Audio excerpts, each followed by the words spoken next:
Bike ஏறவே மாட்டேங்குது, என்னதான் செய்யறதுன்னே தெரியல.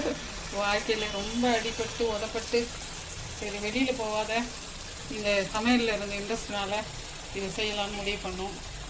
பார்க்குறாங்க, நான் யாருமே லைக் போட மாட்டாங்க. என்ன செய்யணும்னு எனக்கு தெரியல. இதுக்கு மேலே லைக் போடணும்னா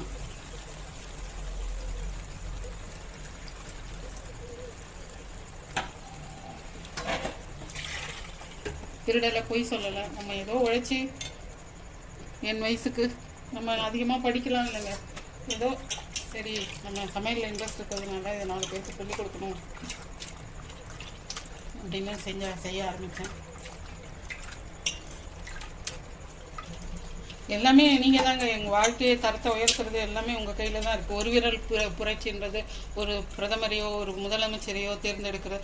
அதை விட முக்கியமானது ஒரே ராத்திரியில் நம்ம ஜல்லிக்கட்டுக்காக போராடின ஜனங்க. உங்களை நம்பி தான் நான் யூடியூப் ஆரம்பித்தேன்.